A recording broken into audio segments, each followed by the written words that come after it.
Humanists Take on the World, Episode 1, Terms and Conditions.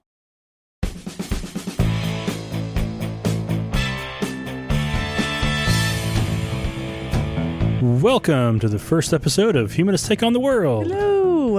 And for those of you who don't know what's going on, this is rebranded Atheist Nomads. Hooray. So, welcome to the new show, and sorry it's a little bit later than was planned, but, you know. Made a boo-boo. Yep.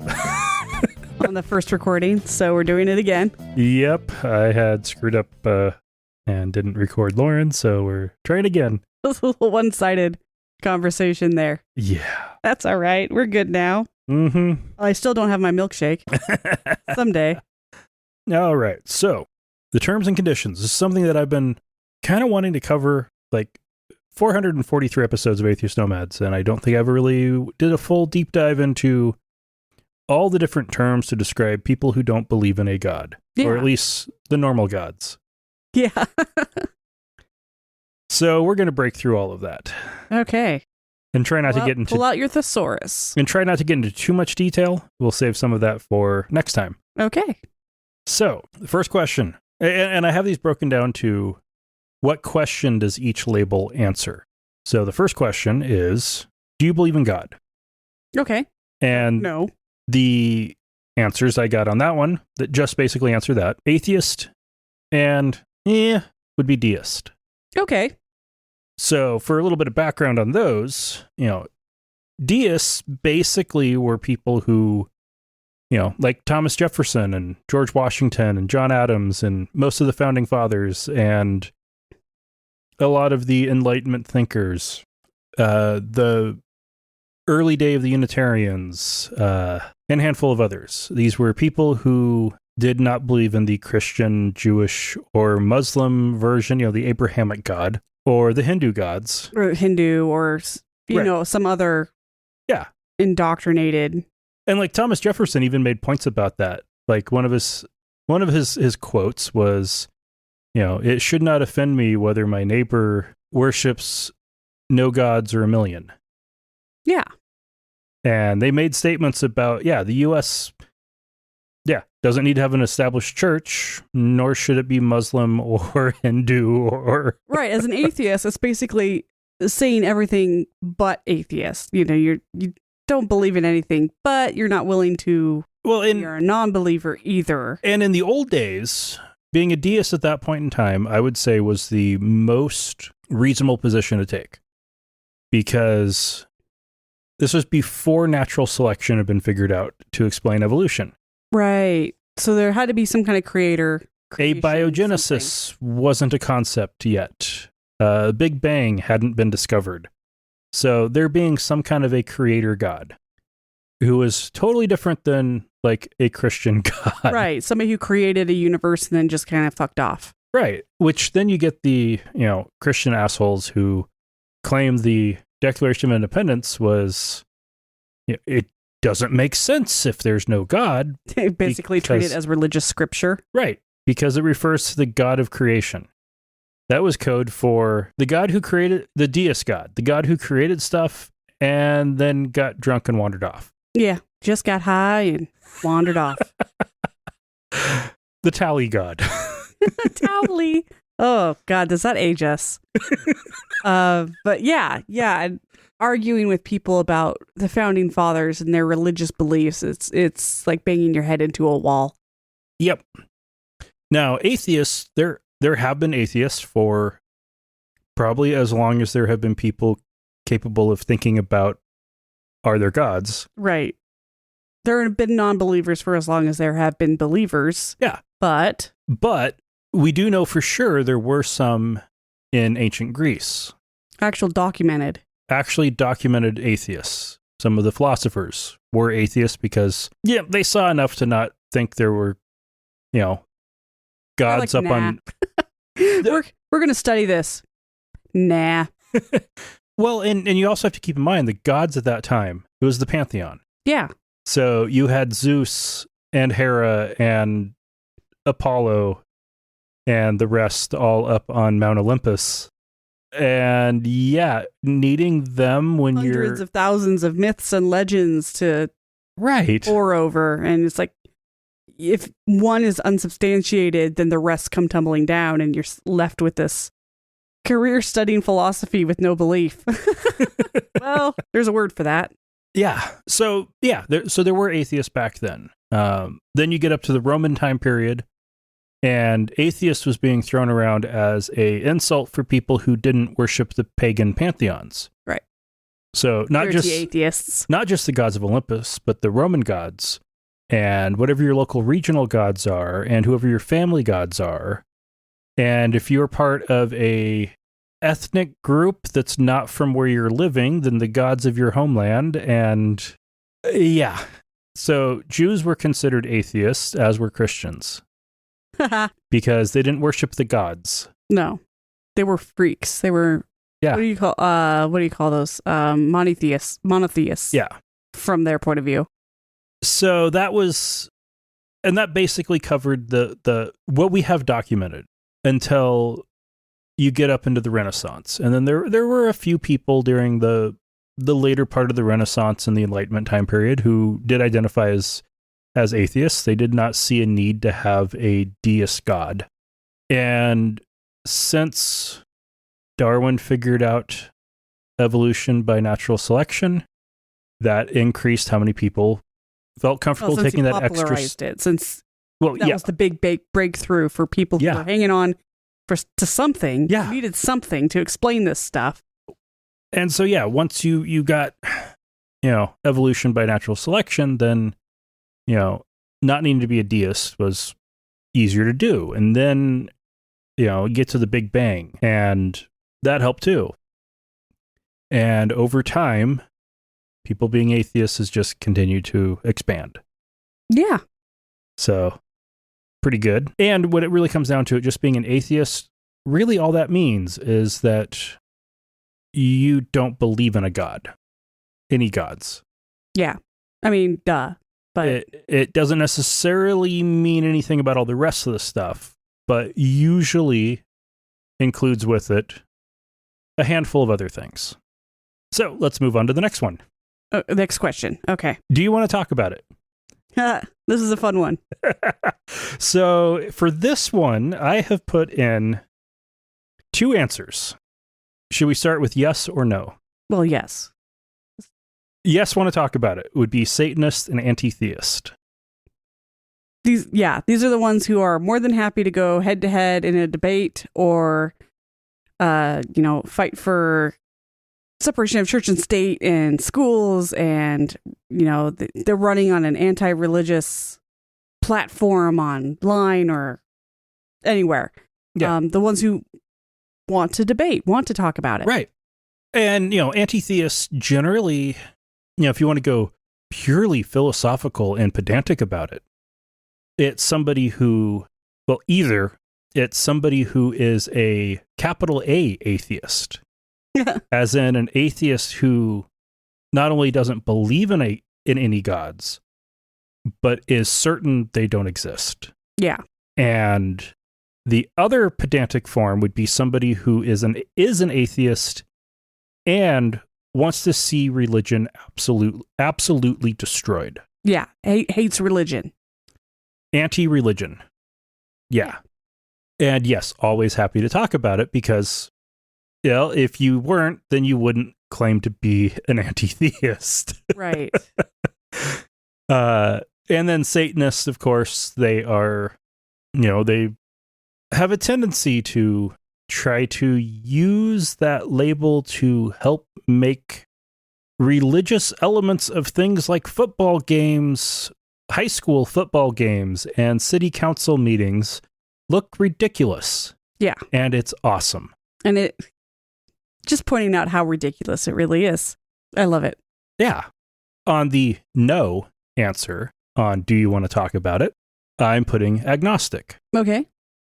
Also spiritual but not religious and non-theist. But we'll start with agnostic. Technically, and I had thought about going with the more conventional way of this, of do you believe in God and do you know if there's a God or not? Yeah. But that's how agnostic is usually portrayed. That's generally used by people who are trying to argue that agnostics are actually atheists. Yeah. It's like trying to have a debate with somebody at the dinner table, but they just won't like give you anything. They're just staying quiet. So you try to pin them down on something. I would put it into the ballpark of when it really comes down to it. It's like the difference between somebody who is bisexual and pansexual. Technically, it's the same thing, but not quite. There's and that not quite is actually relevant. It's relevant, and often a difference in, well, most people who are agnostics just don't, who identify as agnostics do not believe in a God. So technically they are atheists. They do not want to talk about it. So they go with that label. That's despite the fact that a lot of Christians view agnostic as you're neutral on the topic. Thus, they need to win you over before you go all the way over to the dark side. Like you're a target now? Yeah. Well, that sucks. And there are some chaplaincies out there where agnostics are fair game to proselytize. Yeah. Because again, they're just neutral parties. Somebody who's identifies as agnostic is not a neutral party and does not want to talk about it. They just want to be left alone. Yeah. Usually. And to not offend, it's generally you don't want to take a strong stand. You don't want to have to defend it. You don't want to talk about it. You go with the softer, less in your face. Unless you're in high school or college, because then people at that age tend to want to argue about semantics about everything. Mm-hmm. I mean, you got to give those guys credit too. Yeah. Now, then there are the whole, yeah, but you don't know. So you can't be an atheist because you don't know. Right. The hard agnostics who always want to talk about it. Those guys are, whew. And if you give them the chance, they will completely destroy all semblance of epistemology. Well, it's a devil's advocate position.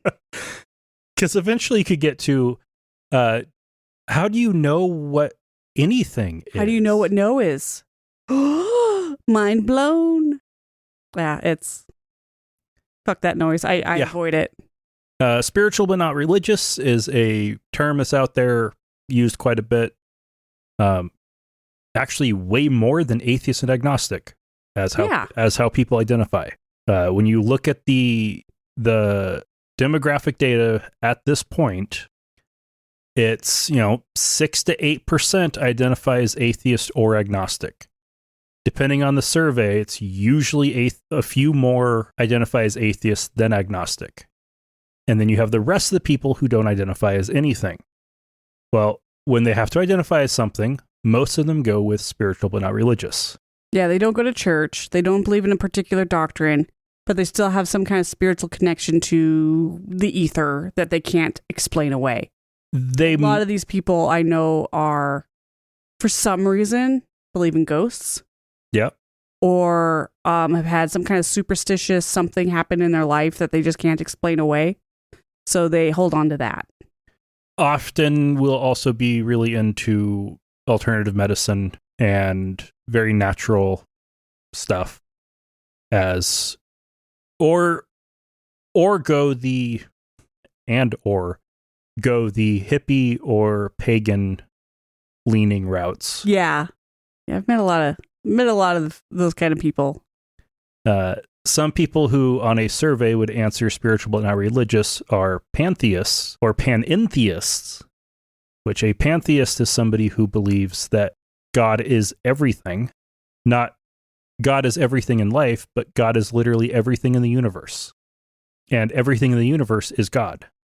And what's the panentheist is that God is everything and also God is in everything. Oh, entheist. Got it. So not only is everything divine, but there is divinity within everything.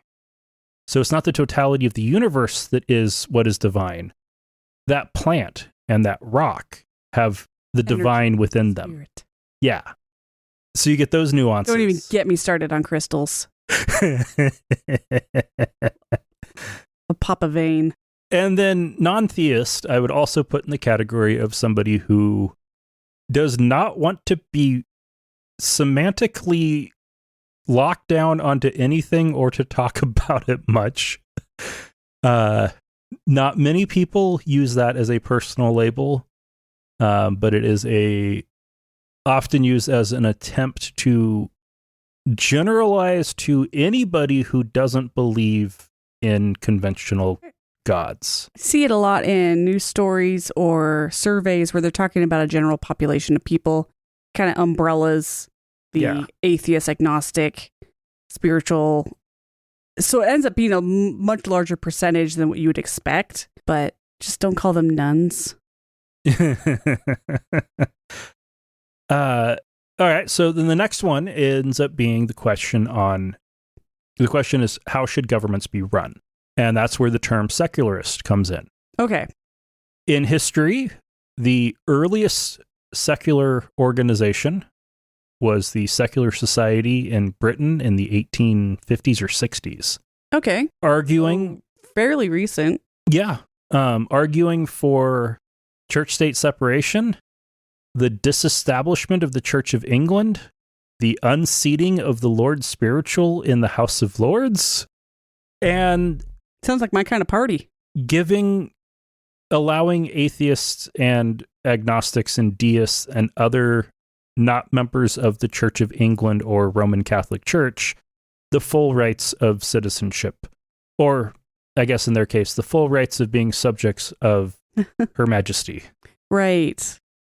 Yeah, that's pretty cool. Yeah. It's funny because we were butting heads on this a little bit when we were discussing the term secularist, because as somebody who was raised secular, it has a different connotation for me than somebody who was raised religious. Yeah. Where it kind of leaves, it's like communist. It leaves a bad taste in your mouth. Well, for me, it's just point of fact. Just know the world is secular with religious aspects. The secular is the default. Well, that's not always how people see it. Well, and for me growing up, not just religious, but specifically Seventh-day Adventist, whether or not something was spiritual or secular was a important distinction, because you had to set aside the secular activities for the Sabbath and focus on spiritual activities. Right. You had an actual, like, freaking chart you had to follow. And watching the sun to go down so you could go back to listening to the good music. The secular music. There was one at the Adventist School in Grants Pass. We did a patriotic, like near the end of the year, patriotic music performance. The mayor was there. Some random members of the community were there. And it started before the sun went down. And it was on... So it started during the Sabbath hours. And so we did hymns, the patriotic hymns, until the sun went down. And then we did the secular music. Oh, wow. And the Pledge of Allegiance was part of the secular part of that. Okay. See, that would have been so odd to me. It's like, what the hell? Yeah. Where the sun goes down and all of a sudden you have to switch. Yeah, actually. According to some religions, that's exactly how it works. So to me, secular as just being stuff that's not religious, well, it's pretty obvious. And it seemed a little weird for me for people to identify as secular. But if you look at it as just not religious, yeah, that absolutely makes sense. Yeah. And some of the earliest uses of that term were used to describe people who were not religious, who were being persecuted for not being religious. Yeah. So, there you go. Yeah. Epistemology has already been mentioned, but epistemology is how we know things. And for a label focused on how we know things, we have skepticism. Most atheists are skeptics, but not all. Actually, I would like to say most atheists are skeptics. I don't know if that's actually accurate or if that's just most of the ones you find online in atheist circles are also skeptics, and that absolutely makes sense because most atheists who grew up religious they left religion because of doubt, and doubting things is the core of skepticism. It's not just accepting dogma, it's not accepting what you've been told, it's finding what the evidence actually points to. It's holding out for some kind of fact, or at least the least wrong answer. Is that what positivism is? I was just Googling the definition of that because I saw it earlier. It was the sense perceptions are the only admissible basis of human knowledge. So that ties in with skepticism, where you're skeptical of anything that you can't actually perceive. And that would be something that would have made a lot of sense in the early modern period, but in recent years... Oh, now we have the internet, so whatever. But in recent years, we've got scientific advancements that are going well beyond human senses. That's true. For the last century. If you go with what you can only perceive with your senses, then germ theory is out. That's not how that works. Okay. Yeah. So positivism, yeah. Okay, that's just an old... questionable one at this point. Okay. But generally, skepticism is centered on following the scientific method and trying to avoid logical fallacies and the logical fallacies and stuff that's out there that has conclusions that are more informed by presuppositions and preconceived notions and financial interests than what the evidence says. Yeah, financial interests being a big part of that. Yeah. Yeah. But definitely not all atheists are skeptics. Right. Easy examples are ones who, most of what I've seen are skeptical of the anything health related. Got big pharma. And skeptical of the pharmaceutical industry, skeptical of mostly big pharma, big agriculture, and anything government run. Yeah, and now of course, if you're being skeptical of if that in and of itself isn't not being skeptical, but when it results in rejecting the good science as well as the questionable stuff, and then turning to Russian propaganda as a replacement, like natural news turned out to be. Good old natural news. Well, yeah, that's not skepticism. No, that's just you digging yourself into a different cult. Yeah.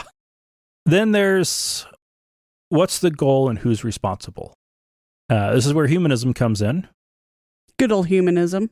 With origins in some ways to have its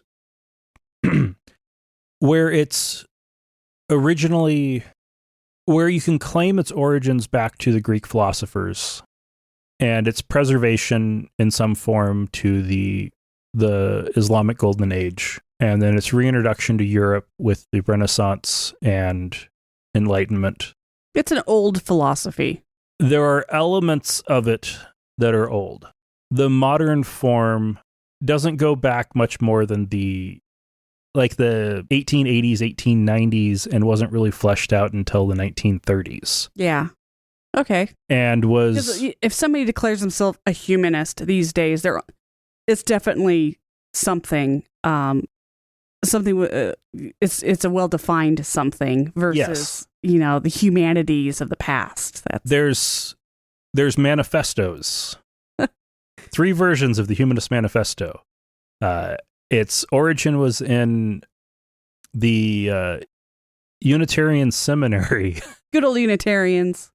And them wanting their church to finally drop the last trappings of deity. They want to drop the church part of the church? Basically. drop the last bit of the deity and go completely atheistic with it. And it didn't work out quite as well as they had hoped, and they ended up forming, over a few world years. Wars, some Cold Wars got in the way of that. And then they formed the American Humanist Association. Yeah. But the basic premise there is, with humanism in its modern form, and secular humanism was probably coined by somebody who was trying to make it sound more bad than it is, probably trying to lump it in with communism. Yeah, sounds like something from the 50s. And it's redundant. Humanism by default, modern humanism by default is secular. Jewish humanism is secular humanism with a little bit of Jewish culture mixed in. Christian humanism is an idea to have secular humanism with parables and proverbs and hymns. Okay. But humanism is secular. And even from the first Humanist Manifesto, it's very clear that their big point is there is no God that is responsible for humanity, that what matters is every human, and that it's up to us to fix it. Yeah, it kind of puts the responsibility back in the hands of people. With major focuses... Trying to pray it away. Yeah, with major focuses on human rights and elimination of poverty. Because if you care about people, you need to be caring about all people, and working to eliminate poverty helps all people. Yeah. Advancing human rights helps all people, and you want to help as many people as possible. The other kind of ethical position you'll find in atheistic circles is utilitarianism, which is similar with some major differences. Yeah. So while the humanist goal is to maximally increase the happiness of as many people as possible, which right now Finland would be a great example of that. Happiest country in the world. For several years running. With some of the lowest rates of poverty and some of the highest rates of every measure of human satisfaction and some of the lowest rates of religious belief. Yeah. Utilitarianism has the stated goal of maximizing the society's happiness. So it's raising the average as much as possible. Finland would also be a great example of that. They have raised the average happiness to incredible levels to be the happiest country in the world. On the smaller scale, you put your money where you get the most benefit. Yeah. So you try to help the largest group of people you can, which means under utilitarian systems, often the most marginalized will stay marginalized. But everybody else gets a bump up. Yeah. You focus your efforts on the middle class and ignore the poor. Yeah. Geez, that sounds familiar, doesn't it? Funny how that doesn't seem to work out for a large portion of the world's population. Yeah. But the theory is there. Utilitarian is cheaper. Yeah. It's easier to get good results. And the rich can stay rich. And humanism tends to be more aspirational and a lot harder to achieve. Yeah. Yeah. But if you want a Star Trek world, that's a humanist Star world. Trek Next Generation world. Original series too. Okay, yes. Gene Roddenberry was a member of the American Humanist Association. Cool. He was, he was trying to portray a humanist vision of the future that could be aired on TV in the 1960s. Ballsy. And the late 80s too, because all right, so then there's some other terms. Some other terms that you'll see most common on news reporting and surveys is none.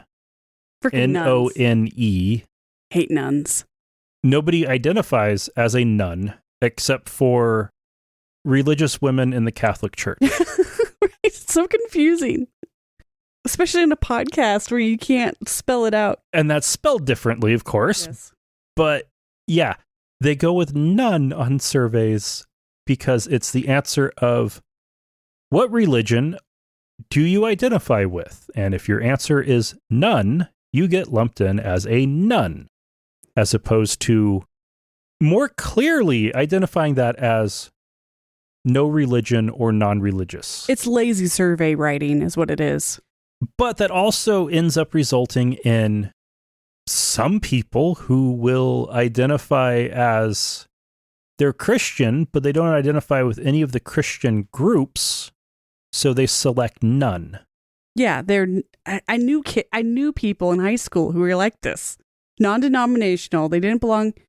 Their church, quote unquote church, was usually just a group of people meeting up at somebody's house. So they didn't belong to a church per se. They didn't really belong to a particular religious doctrine. They just believed every word of the Bible. They were fundamentalist evangelicals. Fundamentalist evangelicals, but they didn't they would never answer that. They thought they were this cool independents. Which they're not. They're not. They're brain dead. But and you'll end up seeing that with a lot of the geographical surveys. Has Idaho not far behind Oregon and Washington on how many people answer none on the surveys, and Wyoming ahead of Idaho. Well, I'm going to guess in Idaho and Wyoming, half the people saying none, if you asked a different question, would say Christian. They're just libertarian, independent, evangelicals who think they're sticking it to the man or don't know how to answer a damn question. Right. But if you're on, are you Catholic, Baptist, or Methodist? And you're like, well, I'm not any of these. Yeah, you're going to go with the cheap answer. Even though they always include options like mainline Protestant or evangelical Protestant or Pentecostal, and they have usually specific and generic answers to try to capture as much of that. Like I said, lazy survey writers, the ones you see on CNN and Fox News and stuff, they're terrible. Bright was an idea that fortunately never took off, which was to identify as a bright. As in, are you religious? No, I'm bright. No, I'm a smartass, is what the answer to that is. And those are the kind of people who get beat up. They get beat up for answering like that. Freethinker is one you will often see as well. Again, heavily libertarian-esque. But also does not necessarily mean atheist. Yeah.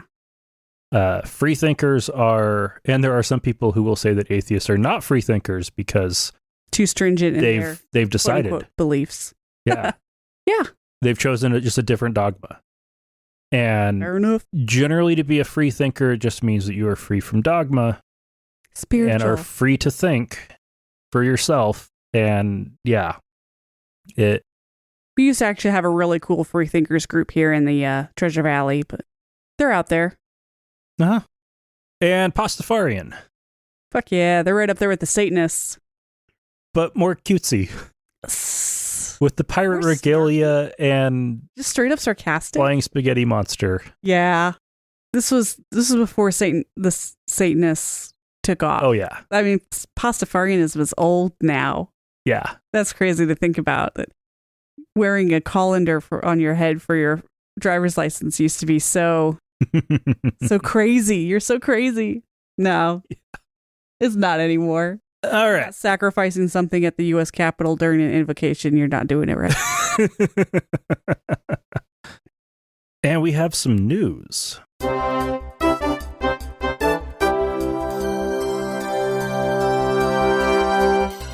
Both news stories we're going to talk about today are about homelessness. Okay, it's themed. And both are local or relatively local. So the first one is from here in Boise. There have been protests down at the old Ada County Courthouse, which is actually state property right next to the state capitol, where homeless people have been camping out on the lawn to protest the lack of low entry homeless shelters and options for, and just general lack of affordable housing and safe places to park and all of the other problems that we have here. We and everybody else. Yeah, we have 2 shelters, the Interfaith Sanctuary that is open to everyone and always full, and the Boise Rescue Mission, which is a Christian ministry. Which you can guess where that one goes. Yeah. They have beds. Yep. But it's okay if you want to sit through a sermon. Yeah. Yeah. So yeah, the protest has been very effective at keeping it in the news, the local news here. Yeah, the legislature is in session, so they're having to look out the window and see these people in tents every day, and it's pissing them off. And so, Idaho Republicans are getting very angry about these homeless people trying to make downtown Boise look like Portland. They're trying to prevent it from looking like Portland by bringing it to their attention. Yeah. Now, there is a current standing ruling from the Ninth Circuit Court of Appeals that you cannot arrest people for violating Boise's camping ordinance if there is no openings in a homeless shelter that will not subject people to proselytizing. Right. You can't arrest somebody for camping if they have nowhere to go. In other words, if you have any grounds to object to going to the Boise Rescue Mission and the Interfaith Sanctuary is full, you can't be arrested for camping in city limits, which means you can't be arrested for camping in city limits. Yeah. A fair number of the people leading the protest are in the LGBT community and have very good reasons for not wanting to go to the Boise Rescue Mission. Yeah. They would not be treated well. And there were a couple of arrests with the Idaho State Police actually stepping in. Yeah. And it was people who had open warrants for their arrest or who were found to have drugs. Yeah. There's also the problem with the courthouse being a protected area. You can't protest. You can protest there, but not if you're going to be causing any damage to the property. And unfortunately, with tents set up for weeks on end, the grass was getting damaged, and that was all that they needed to get these guys to try and force these guys. So it was a mess. Yeah. And for our other story, in Brookings, Oregon, which is on the far southern end of the Oregon coast, just barely above the California border, they had a pretty good thing going before the pandemic, with churches taking different days of the week to make hot meals for lunches for homeless people, covering every day of the week. Sounds typical. Nice. And then the pandemic started, and all but one stopped. Yeah, it's hard. It's hard running a kitchen with COVID. I get that. One of them stayed open despite that. St. Timothy's Episcopal Church, who... Of course, it was the Episcopals. more than doubled down, and they stepped up and started offering meals 6 days a week. Then, as homeless issues have continued to get worse, as the housing crisis everywhere continues to get worse, and also, the pandemic, the city asked St. Timothy's if they'd be willing to let people living in their vehicles park there at night. And they said, sure. Which I think all churches should do anyway. Absolutely. Having all of that space empty most of the time. Yeah. And so the church started doing that, and then the neighbors started complaining. As neighbors do. To the city. And they got the city to pass an ordinance that makes it so that to serve meals to the homeless, you have to have a permit. It's a public health ordinance. You need to be permitted to be doing this. Okay. But you can only do it twice a week. The city that asked the church to let people park in their parking lot then tried to strip them of the ability to serve food. Yeah. Nice. So the church has not applied for a permit because they aren't going to stop feeding people and have instead sued the city. Good for them. This is definitely one of those articles that I read where I saw a lot of atheists going, should I feel bad about siding with the church on this? It's like, no. No, you shouldn't. When Christians are doing what they say they should be doing, taking care of the poor, when they're following the teachings of their gospels and taking care of the poor and disadvantaged, then they are our allies. If they're not proselytizing. And we should applaud them. Yeah. No, these guys were doing good. And neighborhoods need to be more open to being forgiving of the homeless, because they're in your back, they're in your neighborhood whether you see them or not. Yeah. So, yeah. And okay, it's one thing if somebody's living in a van and parking in your neighborhood one night and then they're gone. It's when it's every day that people start to make a stink. And the biggest complaint is freaking property taxes. They're worried about their way of life is being dirtied, sullied by these homeless people. It's like, oh, get off your high horse. That could be you next year. Yeah. The way things are. What is it? Something like only 40% of people have more than $1,000 in savings? Yeah. You certainly don't have 6 months rent saved up. No. Or that really high mortgage? Yeah. Yeah. That wouldn't survive unemployment. All right. No feedback. But if you want to leave us some feedback, you can leave us a voicemail message at 208-996-8667, or you can use the SpeakPipe link at htotw.com/speakpipe.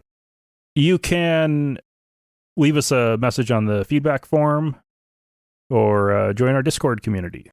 One recent person to have joined the Discord community turned out to be a anti-vax Trumper. Troll.